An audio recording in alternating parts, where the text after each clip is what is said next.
दुनिया में अंतरिक्ष और उससे जुड़ी बातों को जानने व समझने की इच्छा रखने वाले लोगों की संख्या काफी ज्यादा है, जो किताबों, वीडियोस और फिल्मों के माध्यम से जानकारी जुटाने की कोशिश करते हैं।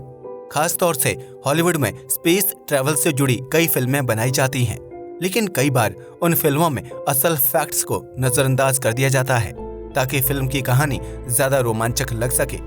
ऐसे में आज हम आपको अंतरिक्ष से जुड़ी कुछ ऐसी बातों के बारे में बताने जा रहे हैं जो महज एक झूठ से ज्यादा कुछ नहीं है, और इस तरह के झूठ से आम लोग काफी ज्यादा भ्रमित हो जाते हैं। न्यूक्लियर बम से एस्टेरॉयड को खत्म करना। हॉलीवुड में ऐसी बहुत सी फिल्में बनी हैं जिसमें यह दिखाया जाता है कि धरती की तरफ एक विशालकाय उल्कापिंड बढ़ रहा है, जिसे नष्ट करने के लिए न्यूक्लियर पावर की मदद ली जाती है। लेकिन क्या सच में न्यूक्लियर बम या विस्फोट की मदद से उल्कापिंड जैसी अंतरिक्षीय वस्तु को नष्ट किया जा सकता है? तो इसका जवाब है बिल्कुल नहीं। वैज्ञानिकों की माने तो उल्कापिंड या किसी विशालकाय चट्टान को धरती के करीब आने पर नष्ट करना हानिकारक साबित हो सकता है, जिसकी वजह से हम इंसानों का जीवन ही मुश्किल में पड़ जाएगा। दरअसल न्यूक्लियर बम या रॉकेट की मदद से अगर किसी उल्कापिंड को निशाना बनाया जाएगा तो विस्फोट के बाद उस उल्कापिंड के कई छोटे छोटे टुकड़े हो जाएंगे। ऐसे में पृथ्वी की ग्रेविटी उन टुकड़ों को अपनी तरफ तेजी से खींचने लगेगी, जो पृथ्वी के वायुमंडल में घुसते ही आग के गोले में तब्दील हो जाएंगे।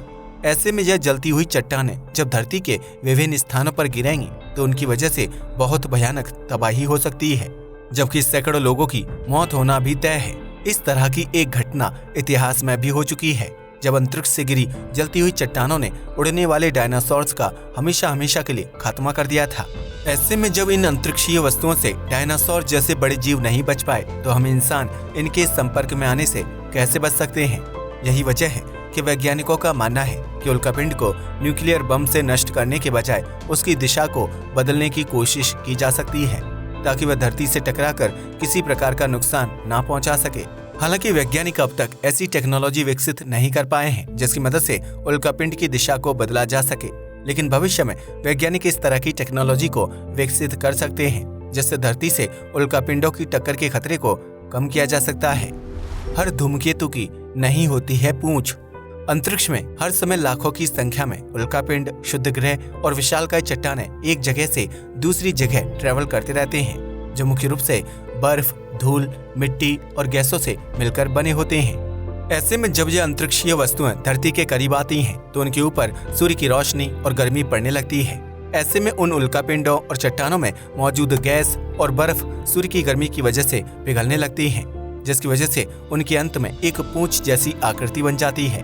पृथ्वी से इन पूंछ वाले धूमकेतु या अंतरिक्षीय चीजों को देखना बहुत ही आकर्षक लगता है, जिससे वैज्ञानिक इस बात का पता लगा पाते हैं कि पृथ्वी के करीब से गुजर रही चीज कोई उल्कापिंड है या फिर अन्य चीज।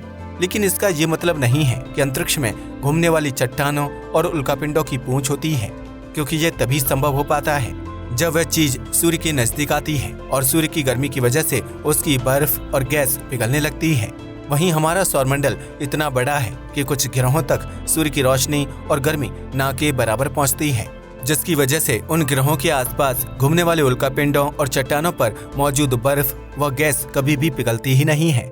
ऐसे में उन अंतरिक्षीय वस्तुओं की पूंछ नहीं बन पाती है, लेकिन इसका ये मतलब नहीं है कि वह उल्कापिंड या चट्टान नहीं होते हैं, बल्कि उस तरह की अंतरिक्षीय वस्तुओं में बर्फ और गैस सदा ही जमी रहती है, और वह जब तक सूर्य के करीब नहीं आते हैं तब तक उनमें पूंछ जैसी आकृति भी निर्मित नहीं हो पाती है।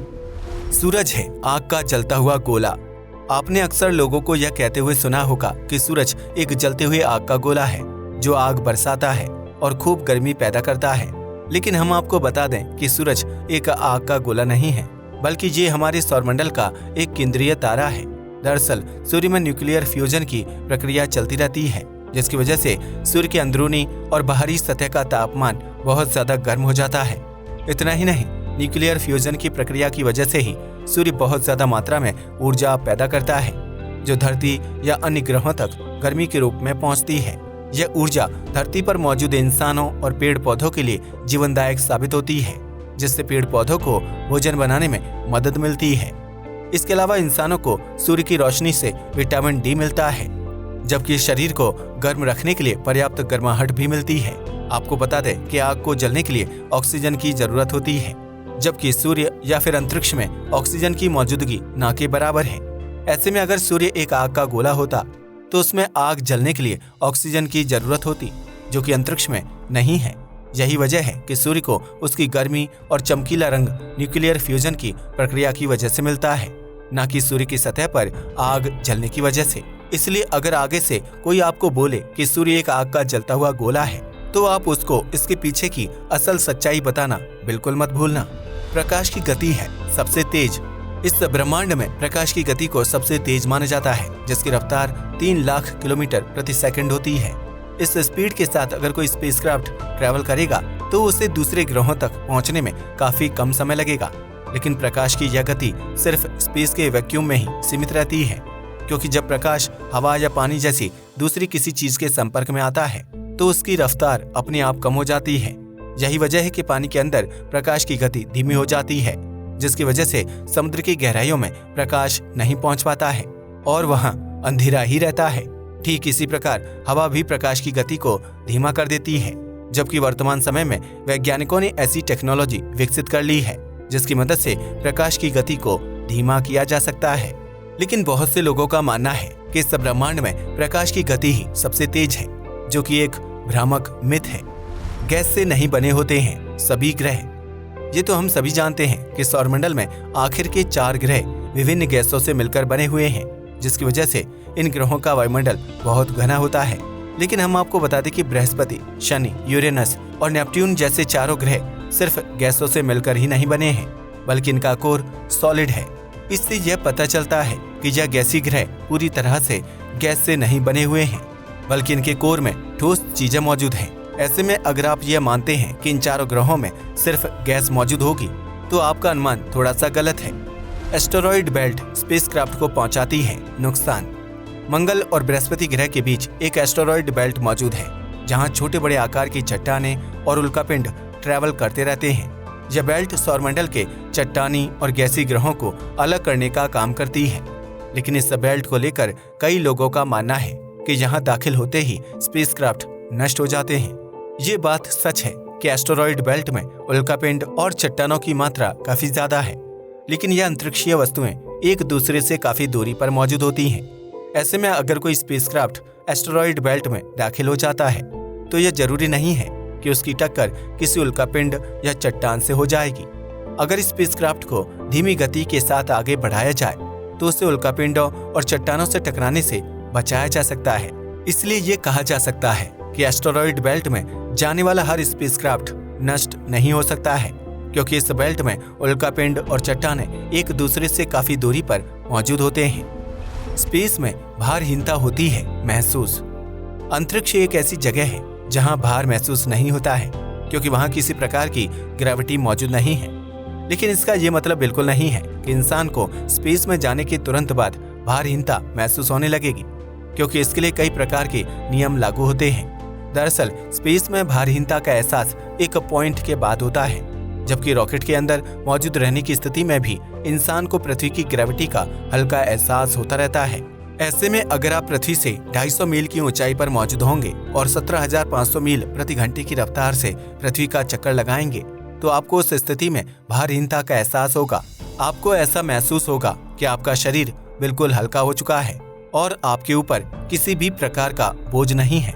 लेकिन अगर आप यह सोचते हैं कि आपको अंतरिक्ष में तुरंत जाकर भारहीनता महसूस होने लगेगी, तो ऐसा कुछ नहीं है।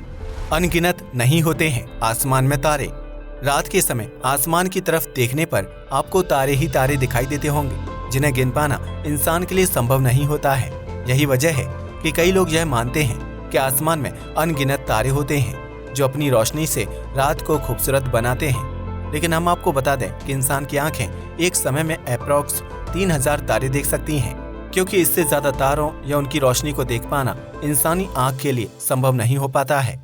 यानी अगर आप यह दावा करते हैं कि आप एक समय में अनगिनत तारे देख रहे हैं, तो हम आपको बता दें कि आप एक समय में लगभग 3000 तारे ही देख पाते हैं, जो अनगिनत तो बिल्कुल नहीं है। हालांकि ब्रह्मांड में तारों की संख्या को अनगिनत कहा जा सकता है, लेकिन इंसान के लिए यह अनगिनत नहीं होते हैं। एक दिशा में ऑर्बिट करते हैं चांद। सौरमंडल में मौजूद लगभग सभी ग्रहों के अपने प्राकृतिक चांद मौजूद हैं, जिनकी संख्या 1 से 80 के बीच हो सकती है। ऐसे में सभी चंद्रमा अपने ग्रह से जुड़े होते हैं, जो उसके ऑर्बिट में चक्कर लगाते रहते हैं। लेकिन इसका ये मतलब नहीं है कि सभी ग्रहों के चंद्रमा एक ही दिशा में चक्कर लगाते हैं, क्योंकि नेपट्यून का चंद्रमा ट्राइटन इस नियम को फॉलो नहीं करता है। दरअसल ट्राइटन विपरीत दिशा में घूमते हुए नेपट्यून का चक्कर लगाता है, जो कभी अपने ग्रह के नजदीक पहुंच जाता है तो कभी अपने ग्रह से बेहद दूर चला जाता है। वहीं अन्य ग्रहों के चंद्रमा एक दिशा में घूमते हुए अपना चक्कर पूरा करते हैं, जिसकी वजह से ट्राइटन को दूसरे चंद्रमाओं से अलग माना जाता है। इंटरस्टेलर स्पेस में संभव होगी यात्रा।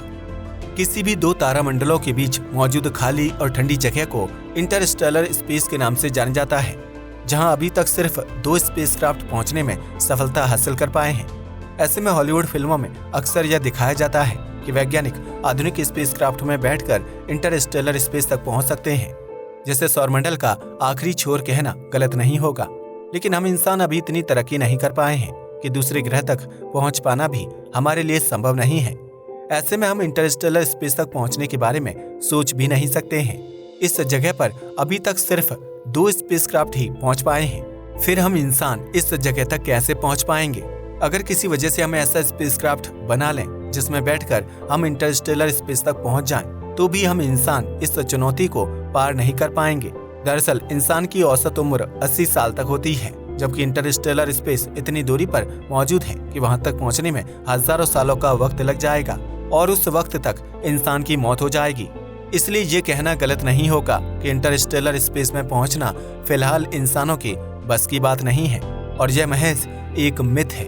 तो ये थे स्पेस से जुड़े कुछ ऐसे मिथ या गलत बातें जिन्हें फिल्मों और वीडियोज के माध्यम से आम इंसानों के जहन में डाला गया है।